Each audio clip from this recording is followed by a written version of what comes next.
আমার হায়াতের কসম, আমার ইমানের কসম, ওই আল্লাহর কসম করে বলছি যে আল্লাহর হাতে আমার জীবন।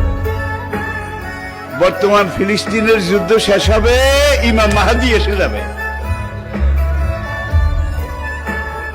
ইমাম মাহাদি আসার 9 বছর পরে, ইমাম মাহাদি আসার 9 বছর পরে ঈসা আলাইহিস সালাম আসবেন। আর ইমাম মাহাদি আসার পরে 9 বছর, এটার মধ্যে দাজ্জাল তার আবির্ভাব ঘটবে। এমন সময় আমি আপনাদের সাথে কথা বলছি, হাদিসের ভাষ্য অনুযায়ী মনে করেন দাজ্জাল আপনার বাড়ির দরজায় এসে দাঁড়িয়েছে। এমন সময় আমি আপনাদের সামনে কথাগুলো বলছি, যেই সময় মনে করেন ইমাম মাহাদি আপনার ঘরের সামনে এসে দুয়ারের কড়া নাড়তেছে। কত কাছে!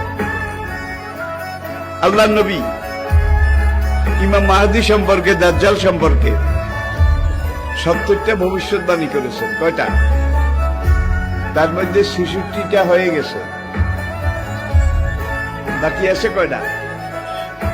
এই 4টার মধ্যে কিন্তু ইয়াজুজ মাজুজ বাইর হবে, সব খাইয়া ফেলাইবে। এবারে দাব্বাতুল আরদ কোরআনে আছে, দাব্বাতুল আরদ মক্কা এবং তায়েফের মাঝখানে জমিন ভেদ করে একটা জন্তু উঠবে। সেই জন্তুটা রাতের শেষ প্রহরে মাথা উঁচু করবে।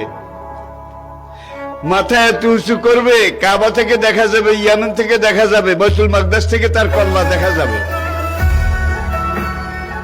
সে কল্লা উঁচু করে বলবে, হায় দুনিয়ার মানুষ, সে মুসলমান জাতি, দুর্ভাগ্য তোমাদের, আজকে রাতে আল্লাহ তওবার দরজা বন্ধ করে দিয়েছে।